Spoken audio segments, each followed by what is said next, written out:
All right, so today we got Purple Politics. We got Lux in the place. Lux is a girl that I met while we were down at the George Floyd Memorial in Minneapolis. So I ended up going back to Minneapolis right after George Floyd's murder. And I went back with the intention of like just trying to serve my home during a time that I knew that it was in so much pain. And it was, really interesting to see kind of Minneapolis be put on the map for such a negative thing. But I think what Minneapolis was able to do was, hopefully show people how to respond appropriately to such like negative things. I bring Lux in today because she was, a huge contributor to the conversation that I saw surrounding the memorial. You were willing to be a part and in front of a lot of different types of people, having tough conversations. We just briefly bumped into each other. She didn't quite remember me when I reached out, but I definitely remembered you because of your willingness to be able to dive into conversations with people. So I'm really excited to have you on and to be able to talk about what your experience has been down there and just two Minnesotans connecting and talking about life a little bit here today. Oh, LJ, I appreciate the invite so much. Thank you for asking me to even come on your show. And yeah, it's funny. You're like, I didn't remember, but being down at the George Floyd Memorial so many days consecutively, I met so many different people. And yeah, for Minneapolis to be put on the map, I find it um, funny that Prince actually said Minneapolis is where the revolution will start. And, you know, rest in peace, but it truly did start here. And my experience is, I feel empowered, but at the same time, a little bit hopeful, but helpless. I mean, there's so many different emotions being down there. Did you get a chance to check out the cemetery that they had about a block away? It was a faux cemetery of some of the people that had lost their lives as well. The police I did see that. It was one of those things that I didn't see. So I was down there for about a week, and I didn't see until my last days. And I'm like, how did I miss this? Like, just unbelievably impactful. It's a sad representation of what has been going on in America, and to see it visually like that, especially in our city, it was like, whoa. It definitely is a whoa type of situation. My partner is melanin recessive as yourself. I'm melanin dominant, because we're not white or black. But yeah, I mean, she was just extremely surprised to know that these things have been going on. And I mean, even her father, who grew up in Virginia, was like, I thought all of this was done. Like, I'm confused. I thought we did everything that we could, going forward past the civil rights movement. And I was like, oh, like it is still going on, Yeah. So yeah, it's a very interesting time. And for me, as I grew up in Rochester, Minnesota, so and I did totally grow up in this bubble where these were things that I heard about, but these were things that never came directly into my life. And racism in general, obviously, I haven't been able to touch in itself intimately where it hit me directly, but I have seen this. That conversation has always been a part of a lot of my friends' lives. It's been experiences that they've had, and it's conversations that I've had with them for a long time. But I've seen the pressure start to just build up within this space, literally, seeing it on their faces in the emotions of the lives of just our city in general. It really started to hit home for me more. I think that this specific act by these policemen being a murder, tax dollar paid, that's something that like my vote has actually, represented in a way. And that's when it kind of changes the dynamic. And I think for, this has happened in Minneapolis before. It's happened in St. Paul before. These are conversations that we've had for a while, but this one seemed to be different. I don't know if it had to do with some of the buildup with COVID. I don't know if it had to do with, all the conversations that we previously had, to be able to maybe have more like self-awareness, to have, I think we just always feel like we're getting past it. And for this to be able to happen on just a normal sunny day on a street that this should never happen in, and with all eyes on it, with cameras playing, it drastically changed my understanding of, whoa, obviously anybody could fear the cops. And as a Black American, I'm sure it has to be level 1,000 compared to any discomfort that I've ever felt with police before. And it is just absolutely heartbreaking. Yeah, I mean, that's where it comes into like the empowering part of it as well. There was one time when I was at Cup Foods and I did say, I am happy that this took place. I think that COVID did have a lot to do with why this became a worldwide situation. But when we look at Minneapolis and the diversity that it brings, that is also why I rest in peace to George Floyd, and my condolences to his family. I am so happy that it happened at this time, and that there are a lot of people in Minneapolis who, like I was telling you on the phone, we have white people, Black people, Somali, Hispanic. I mean, it's so diverse in Minneapolis that people actually do get along. I have a friend of mine who came from Texas just specifically for what was going on at Cup. You came from LA, right? And he was like, I have never seen a collective amount of people from so many different races. He's like, down in Texas, if we're protesting or rioting, it is all brown people with brown people. If white people protest, it's all, you know, it's so segregated still, whereas Minneapolis is really moving past that. I look at a lot of even my hippie friends who grew up. I have a friend, I won't name him, but both of his parents are psychiatrists. And he left home. He's like, I don't care about the money. I don't care about the lifestyle that they gave me. And a lot of his friends are brown people. And, he's like, I just really don't care about the way that society makes me want to hate who you are and what you stand for. And he could probably have a Mercedes, but he rides his bike everywhere. And that's where I'm like, Minneapolis is so different because we have people that actually get along and we're not looking at the race. My partner, like I said, she's 36, a white woman, grew up in Shakopee and was really in the dark about a lot of it. And you had touched on it saying you grew up in Rochester. And when you're not exposed to it, why would you think that something so terrible has been going on, And that was, and the thing with this particular interaction, it was like, who were you protecting? Like, you're not protecting me, you're not protecting you. So what was the point? The why? It really gets confusing. Like he wasn't in harm of anybody around him. He and even be seen to be that in harm of himself. Like, you protected nobody that day. And if that's what our police is doing, we have to stand up against it. Like, so what was your experience being down there for so many days? I know that I saw you on Instagram. Like, I think you were just down there last Saturday, right? Oh my God. I took some time off, LJ. I had to really get my mental health together. But being down there you said the word heartbreaking in the beginning of this conversation. And it is heartbreaking to see the amount of pain and the mental place. Like, I have a friend of mine, brown individual, and he lived in Minneapolis and he moved to Wisconsin. He's like, I don't even feel safe because the amount of gunshots that are going on at night. But my experience was,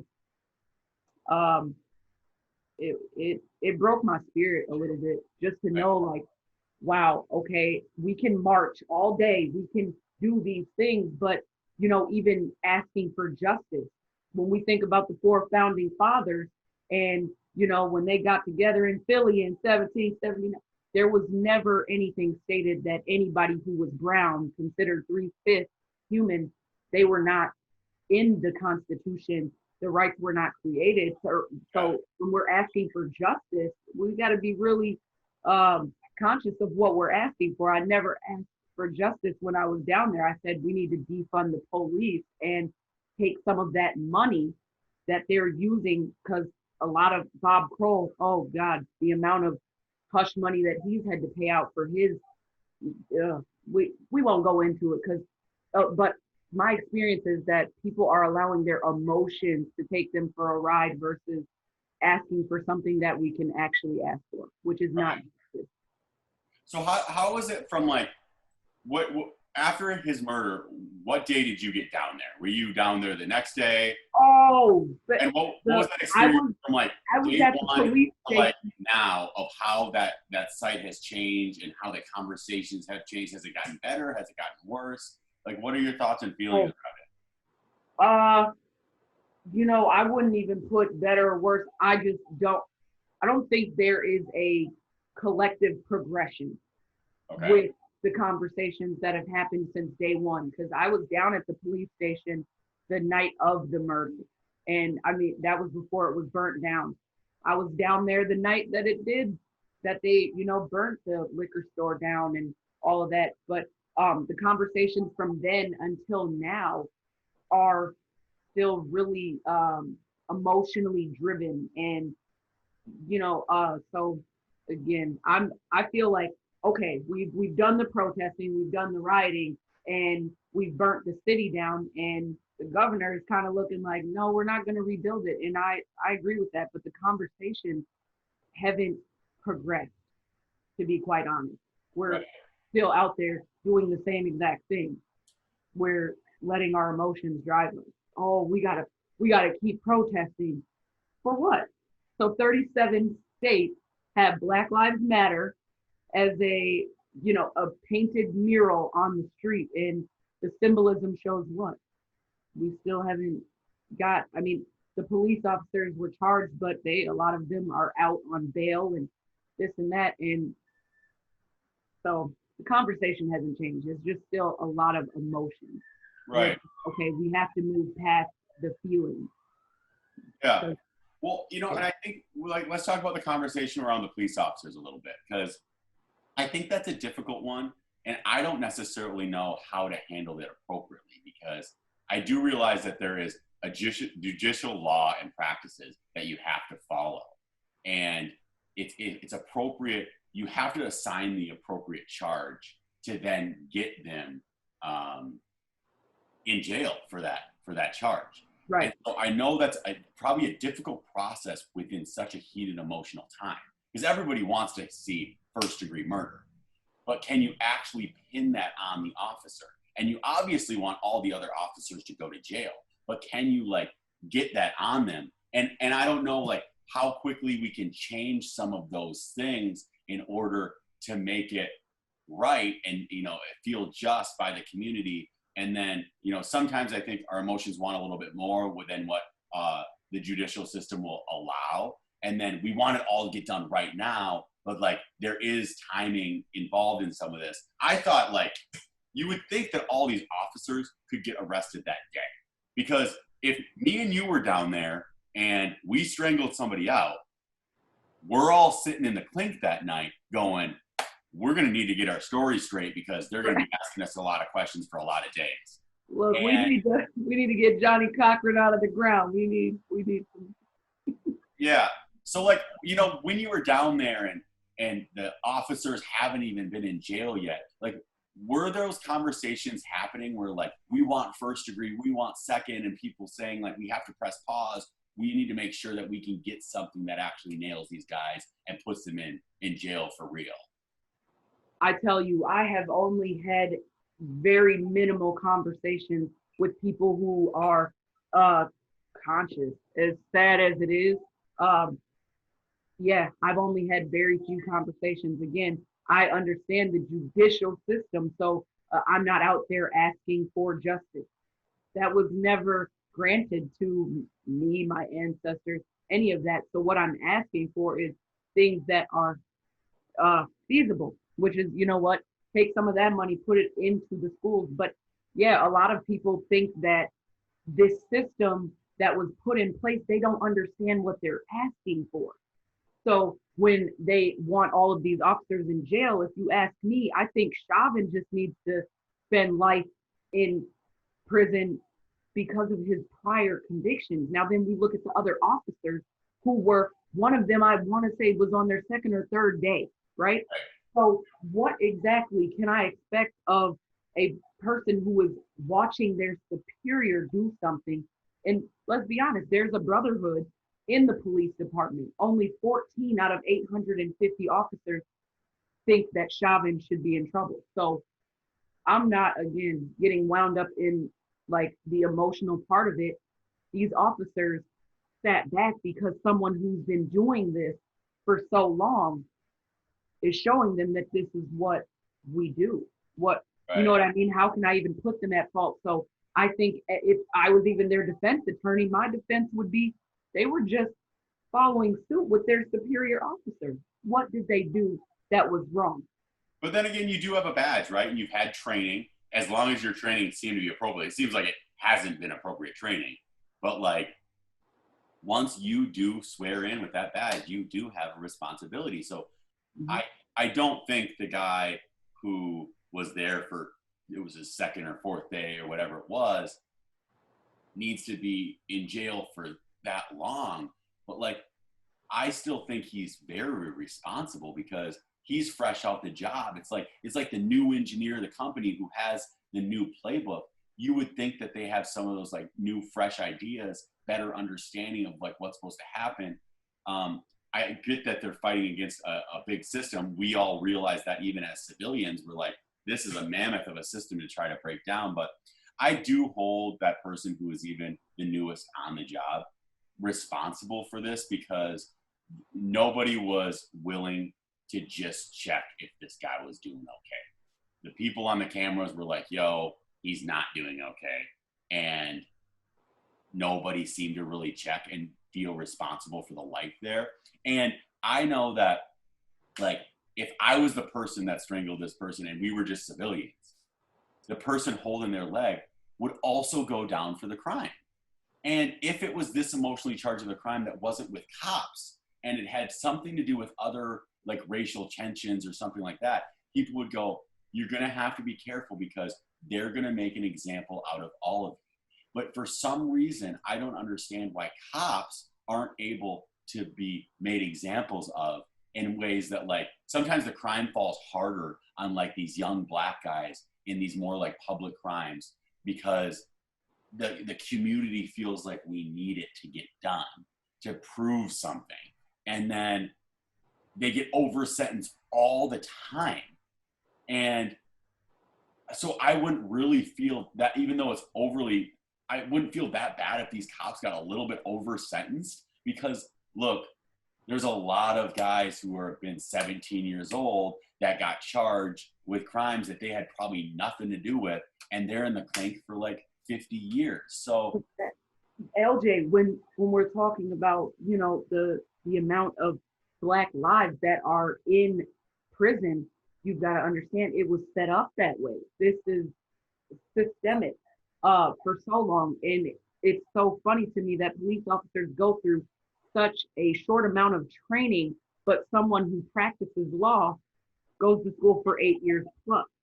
So how is someone implementing the law, but they don't have the money for the proper defense? So here's the thing, it doesn't matter who commits the crime. It doesn't matter what the crime is. What I have learned about the system is the fact that it's just a system. And if you have money, you can buy your way out of jail. But it's very hard to buy freedom when you're a brown human.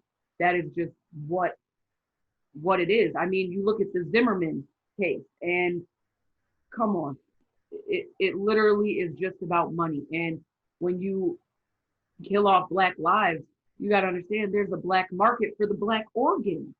Okay. So it's a much deeper issue than the George Floyd. This just really set off everything. And And yeah. but I think like some cases, like the Zimmerman case, like we all wanted to like we sometimes we want to be able to show like, okay, white people are killing black people for no reason, and white people in power, specifically in like police situations, right? And then the Zimmerman case, that's where like sometimes I think we let our emotions get the best of ourselves, because that ended up being like a much messier case than initially everybody wanted to perceive it as. They're like, oh, this white guy killed this black guy, and he was a police officer. Then we're like, oh, he was like a public safety officer. And then it was like, oh, it was a Hispanic guy. And oh, they actually got into a tussle, right? Like, and so like that doesn't mean that, look, Trayvon Martin never should have died. That experience should have never happened. And like there was absolutely some profiling going on there. And that profiling should never lead to death, ever.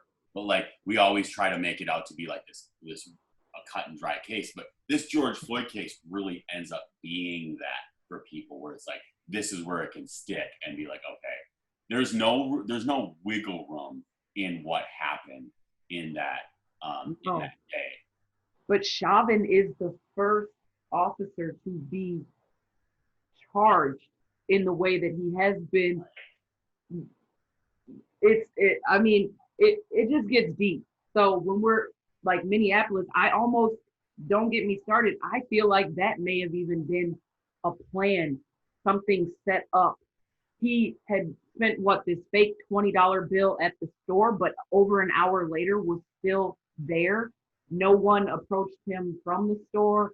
To view the body cams in Hennepin County, I have to set up in a interview time, whatever, like literally I have to set something up with Hennepin County to go view the body cam.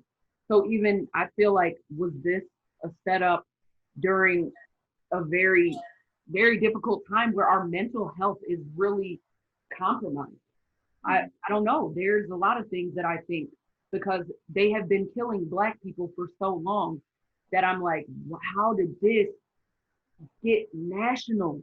I have a friend of mine in Belgium, and she's like, oh my God, it's crazy. Like, I can't even believe it. I got a buddy in Germany, same thing. Like, this is not just the United States. This is literally across the globe.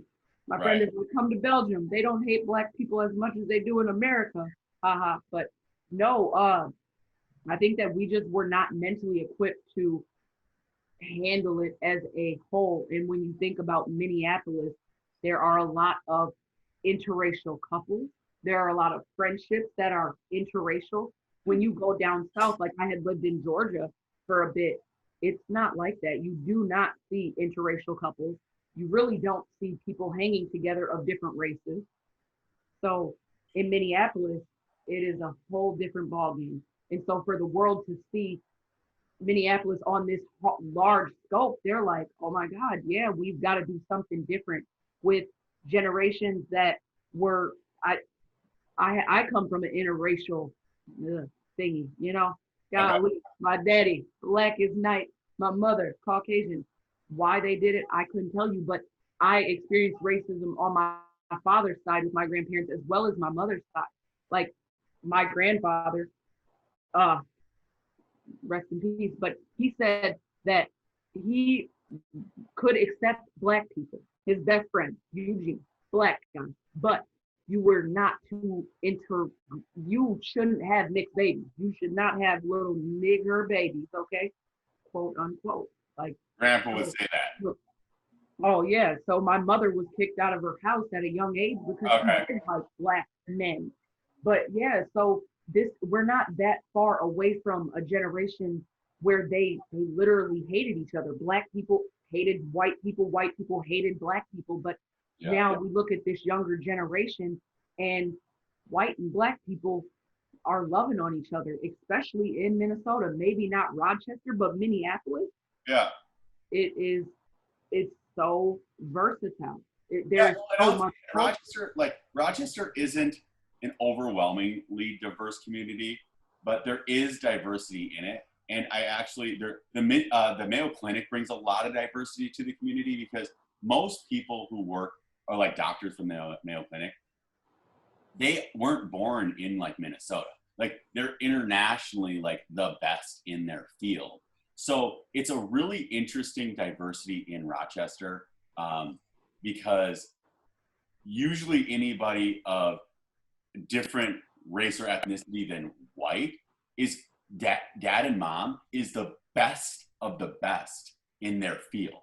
So like a lot of the diversity in Rochester is actually like at the top of the food chain as far as what's going on economically and within society, and with the reverence of like your mom and dad are amazing and have respectable positions. So I think that has to do something with like an interesting diversity effect that maybe happens in Rochester. But then there's a big Hmong community, and then also Somali community down there as well. And so that is where we do see, I think, a little bit more of like segregated lives in those spaces. But there is a little bit, but Minneapolis significantly has much more diversity, and I think is entering these conversations more daily because people live more like with intersectionality within races, for sure. Oh yeah, definitely. Like I've got some friends of mine who have lost some family members and some friends throughout this duration of things just because they posted Black Lives Matter. Oh, and their uncle so and so is like absolutely not. And so it does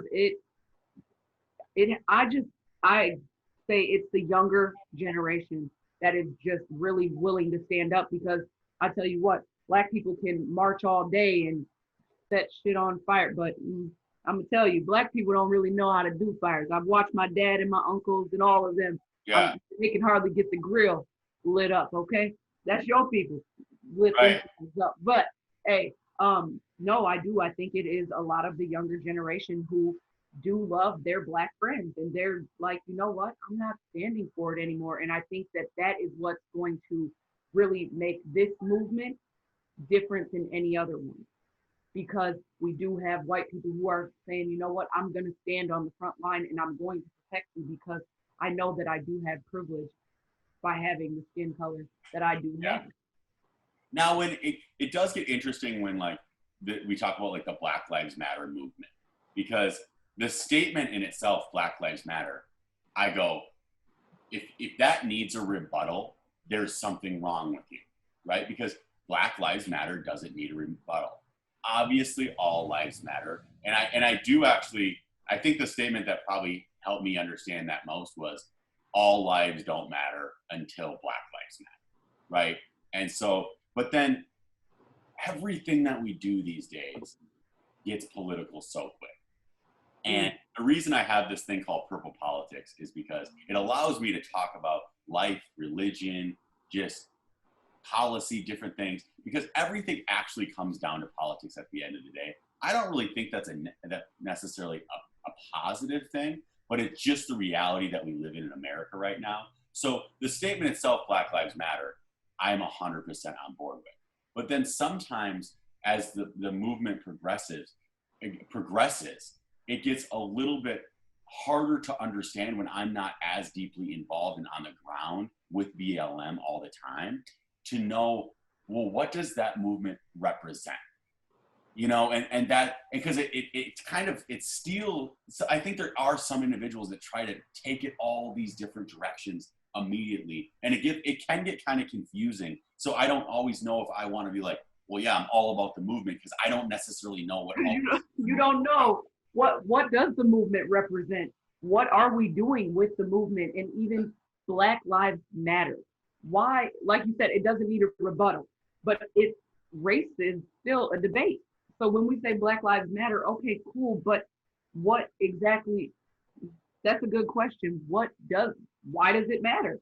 As a black person, I had to start doing some research, and I'm looking at George Soros, who is the founder and creator of Black Lives Matter. Now, me as a woman who loves women, you have to understand Black Lives Matter actually is a lot of the LGBT movement as well. So then we go into Why does that get George baked in Soros. why does that always get so baked in so quickly? Like for you who represents both communities, do you think that they always need to be married in order to get stuff done? Like, is it just because like it needs that much momentum? But do you think that sometimes takes away from each individual movement in itself? Like, where do you stand? Yeah, I think it takes away from the actual Black Lives Matter, because even in Obama's, terms, I got more rights for being a lesbian than I got for being brown. So it's like, why do you need to put that into it? Oh, because that's another minority group. And then you look at the LGBT, even they have a Supreme Court, whereas Black people do not have a Supreme Court. So when they knock down Christopher Columbus down, did you hear about that at the state capitol? The Native Americans knocked down Christopher Columbus. Okay. But I tell you what, the officer said, you know what, just go turn yourself in. But what we need to realize is that the Native Americans have a Supreme Court. So when they go to court, they're going to throw that out. Black people do not. But yes, it creates, it just takes away from the Black Lives Mattering at all. It's like, okay, Black Lives Matter, but gay people matter more. Yeah, and because I do understand. Yeah. Because I do understand that we all like. I'm a white guy from the Midwest. Like I slant more conservative with my economic stuff, but socially I'm more left. And the reason it's purple is because I want to have conversations from both sides, because I actually don't really know where I'm at all the time on all these things. I kind of bop in and out. And so, but with all of these movements, like it is always interesting that like everybody tries to like get some of their own stuff out of it. It's like with BLM, it's BLM, it's Black Lives Matter. Like, and as a white guy, it's easy for me to understand that I am not going to like get personal rights out of the Black Lives Matter movement, because, but I know that all of my friends around me that I care so deeply about, I'm going to get like intrinsic value because I want my friends' lives to be better. I want them to feel the love that I feel in this country. I believe that this country was taken to give back to the entire world, to be able to share freedom in a way that we've never been able to experience before. And I realize that not everybody is able to experience the level of freedom that I'm able to experience. That's not to say that I don't think that we have unbelievable freedom in America, regardless of race, but I think that there's levels to it. And I realize that I have a different level to it than you're currently experiencing. And, but so it's easy for me to realize with BLM, I can't jump in there and say like, but like, let's figure out how like the white guy can get more rights. Get over it. I got all the rights. Another thing, get over it. I swear, like, to hear someone older be like, I thought this stuff was done. I thought the racist, was over. I thought that we had moved so far past it, because you are able to get jobs and you are able to, well, and so let me not discount or discredit where that person's mentality is. But even with my partner, I'm like, I am so happy, LJ, I am so pleased that you won't have to face that type of racism. But then you also said that you want your friends and your people that you care about to be able to experience that type of freedom. But it starts within the mind. So if I'm afraid of police officers, how in the world am I supposed to call them when something bad actually really happened? Yeah. You know what I mean? So again, I look at it like there are things that have to happen on a very small level in the communities first. Like, yeah. And as much as we want to, NWA made a song called F the Police, right? Mm-hmm. But there is not any song out called F the Firefighters. There's a reason for that, So yeah, we have to start off small, and that's why I'm literally the movement that I'm in the, I wouldn't know what the process is right now, because I got some things in place, but it's to create resources for these young brown people, because guess what? In order to be free, you've got to free the mind first. But if they are entrapped and they're living in fear, there is no freedom Yeah. and for them. Now, there's some people that want to say that, like, you know, that there shouldn't, like, the media is trying to always lift up all these stories, not only to show how bad things can get for a Black person in America, but to always make it seem like this is the stakes for everybody at all times, and it almost in a way to like suppress that group of people in a weird kind of like subversive way, where it's like we're acting like we're helping you, but we're actually like putting on this thing saying, don't go outside, we're all against you. So like and sometimes my mind goes there where I go, oh, that would be a weird way to actually create this new level of suppression where it's like, if you go outside, all the police are against you and you're gonna die. And like these cases are real, but like statistically they're not happening so much that you can't like go just down the street and just enjoy a beautiful life in the States. So like how do you deal with some of those dynamics? Because I know that you can go down conspiracy theory routes kind of like I can. Like right. So yeah, I definitely think that the COVID and all of the stuff surrounding the police, it is literally to keep us away from one another. Even this, they're considering this the civil rights movement part 2. But what they fail to realize is that this is not white against black.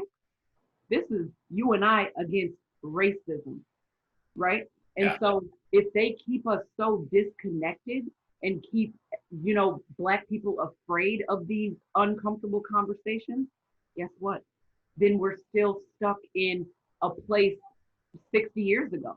And so I don't know if you watched any of the videos that I made on Facebook, but my slogan was not again Jim Crow. And someone had commented and said, are you an idiot? This isn't Jim Crow. And I said, not again, because it feels a lot like the 60s right now. Yeah. So as long as they keep me afraid of speaking to you or even continuing my relationship with my partner, they create the hate that was instilled so long ago. Yeah, because it's interesting to see, like, the media still has such control of our mind with COVID, obviously, and it's beautiful that we do have the media spaces that we do to be able to deploy information appropriately for us to know where this pandemic stands, how many people have died. But sometimes the why to me gets a little bit confusing. And you are right, where right now I do feel some of the media saying, look, you both don't get along. You both hate each other. A civil war is coming. And I want to keep on having these conversations. I want to never have a civil war happen. I want to be able to die and people be like, whoa, did you know that like there was a few conversations that actually saved the civil war from happening? And these were the conversations had. But even if, who would fight the civil war? Who are they going to have? Who would we be fighting against? I would be so confused. I'm not fighting you. I get it. That's what I mean. This is created for you and I to not be on this podcast right now. Like they are really creating divisive things. And that's why I think it's very important to stay away from the news, because CNN is so full of it. But yeah, who is going to fight it if they do decide that is what should happen? I don't know, because we'd all end up fighting the government. We would all be like, you all are not representing us appropriately, because nobody wants the Black community to get diminished. There is absolutely white supremacists, the disgusting ones in this society that like believe that white people are the greatest thing on earth and every other race shouldn't exist. I realize that we've seen those people march around that statue, and but then again, 2,000 people showed up for like that march, but then also it gets met by like 20,000 people that say, fuck you for showing up to this march. So I do have so much faith in where we are in America, because when disgusting things happen, 100,000 people walk out and say, that better not be us. That doesn't represent us. And I'm telling you, like, my partner is heartbroken all the time. She's like, I just can't believe this. And LJ, we had went to a food truck out here in the suburbs where we live, and this woman was talking to the guest who she had already helped. She was waiting on her food, but we waited there for over 5 minutes. And I was like, excuse me, like, can we get some help? And she was like, I'm having a conversation. You need to wait. Whoa. And my partner just cried. And I was like, man, why are you crying? And she's like, I can't believe that you've been telling me these things have been happening. And now I'm starting to see them. And I'm like, babe, I don't need you to cry for me. I just need you to, have those uncomfortable conversations with people when these things are brought up. But yeah, I'm hopeful for this time because people are not going back to sleep, if that makes sense. No. I know the whole stay woke uh, is a cliche little thing, but honestly, the this whole movement has really opened people's eyes, and I think that even white people are like, no, that shit's disgusting. Like, and that I've always told my partner, I'm not fighting for inclusion into a elite or a world that I just don't fit into. No, that's not it.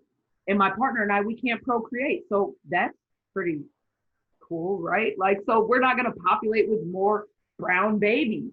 It's just, there's so much though that I'm like, look, you shouldn't hate people because the color of their skin. And I think that the amount of people that are here on this earth right now that don't hate people because the color of their skin supersedes what it was Right. 60 years ago.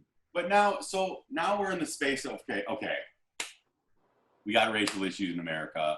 We have a governmental system. We want to change. I want your life to be the same as my life. We all want this to happen.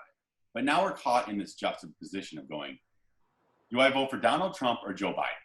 And everyone, and all my friends are like, if you don't vote for Joe Biden, you are voting for racism, and you are voting for like Trump. But it's confusing because it's like, and then Trump is. I do think Trump is a racist, but then again, it's always hard to peg people unless they like. I don't know. Some people would say he's obviously already pegged himself. Some people say that he wouldn't. I'm gonna edge into the space where I go, I think Trump is a racist. And But who gives a shit? At least he puts it out there. Hillary Clinton and Bill Clinton are racist. Now, the sad part about it all is that my black people thought that Bill Clinton was not racist because he smoked weed and got his thing, Monica, right? Got it. Got some head. Cool. He does black activities.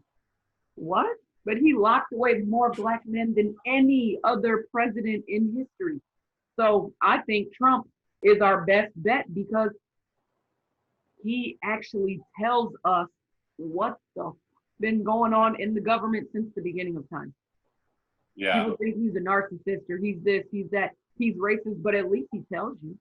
well, and it is so. Being more of a conservative, I really like the states to make the plans, and I like the federal government to assist it.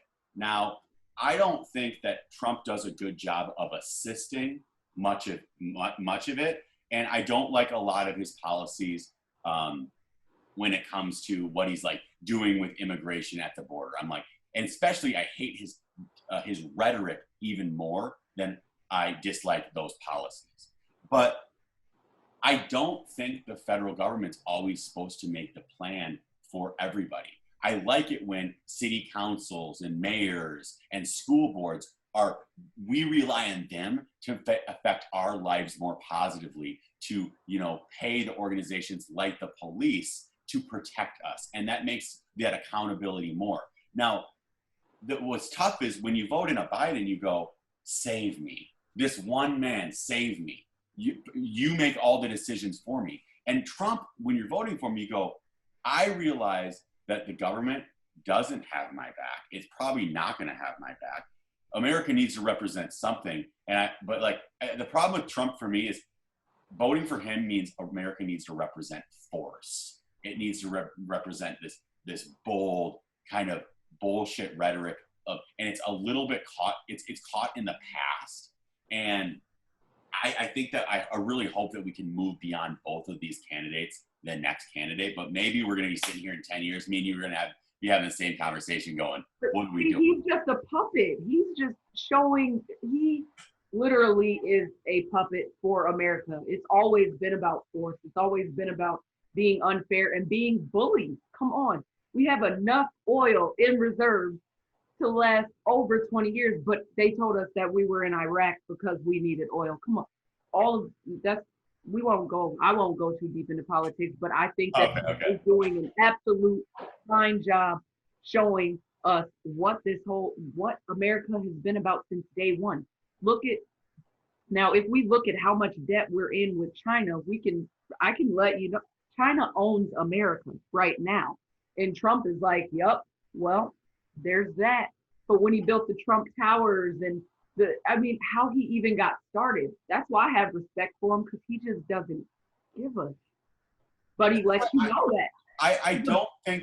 I think that like some decisions of Trump are probably, puppeteered by other people, but I think Trump's a really hard guy to control. I sometimes don't know if he has control of himself, let alone someone else being able to have control of him. So it's such a weird dynamic figure to talk about, because like the reason I have a hard time claiming that he's racist is because I think that he's so darn narcissistic. He doesn't give a shit about me, you, anybody. He only cares about his brand.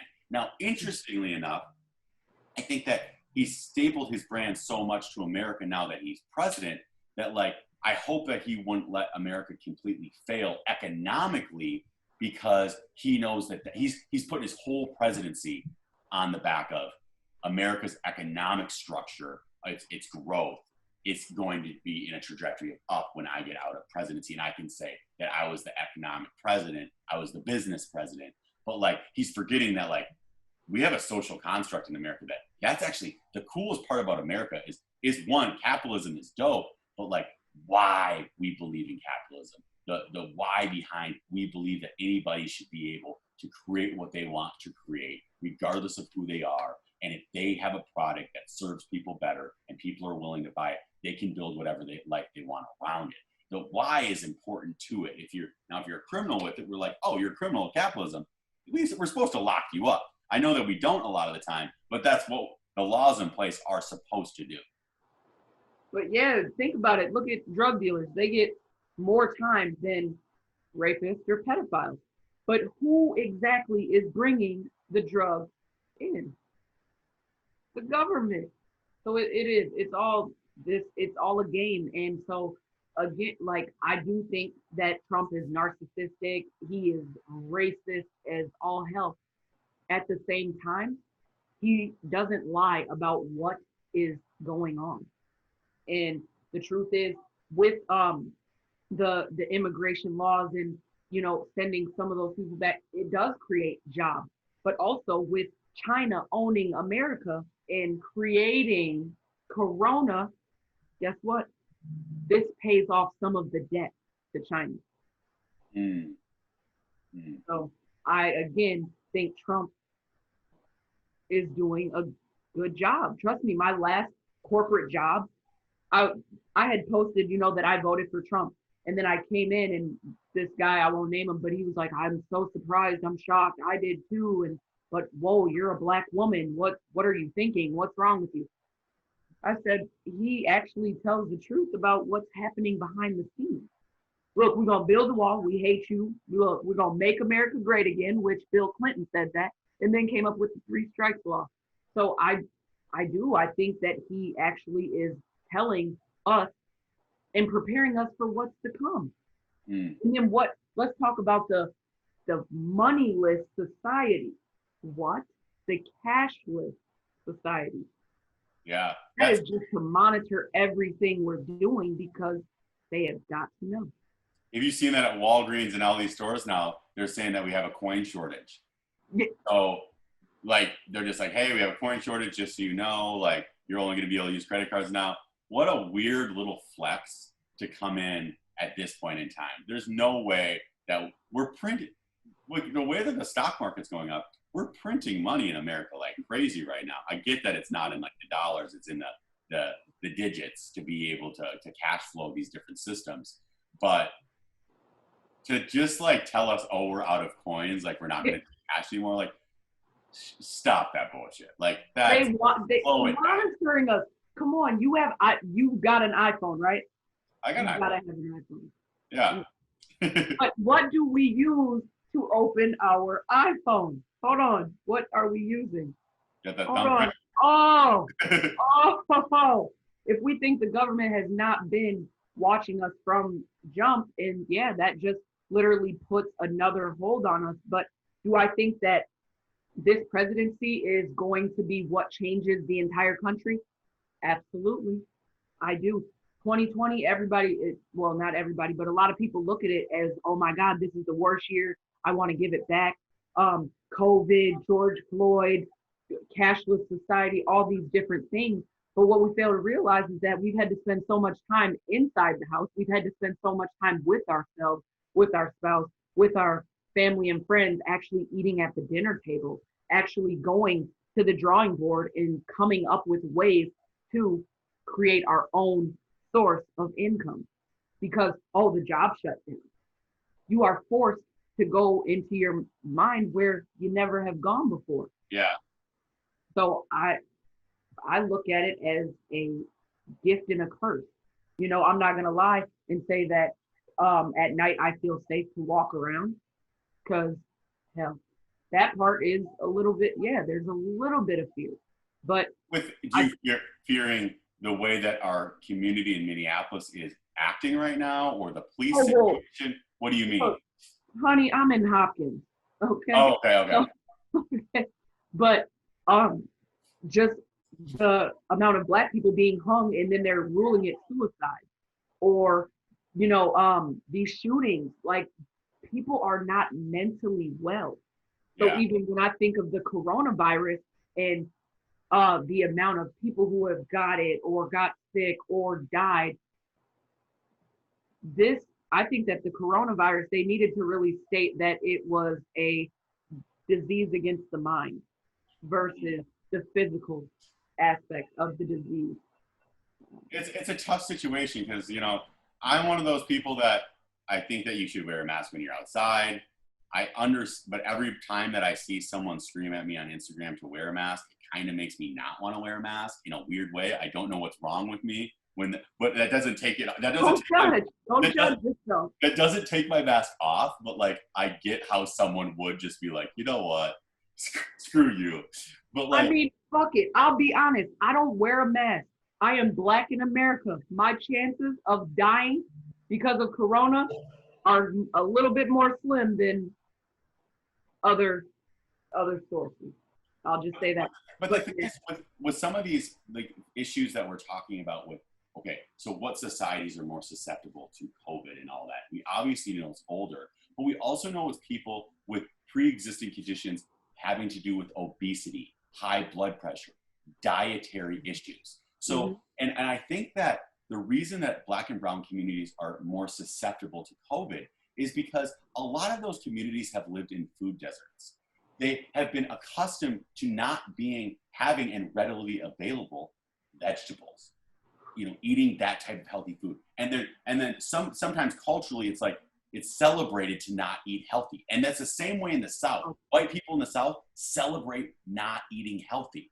So, yeah. So, and I, in the Midwest, like we get a little bit of that in the Midwest where we're like, I didn't grow up in a healthy food environment. That's not to me that my mom wasn't a good cook, but like what was around me and what excited me was like Domino's Pizza, going to Arby's, McDonald's, obviously. And so I think that people are forgetting that it really comes down to diet that makes you more susceptible for the COVID and how your body is right now. Is it prepared? What's its immune system like?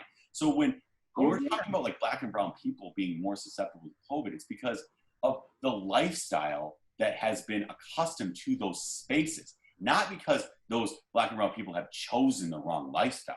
It's because that lifestyle was the only thing that was available within that community. Like, because when I used to live in Minneapolis and I only had like a Super America closest to me, I would eat at that Super America more. You're going to just eat at the place that's closest to you. So it has nothing to do with your skin color. It has nothing to do with your ability to make appropriate decisions.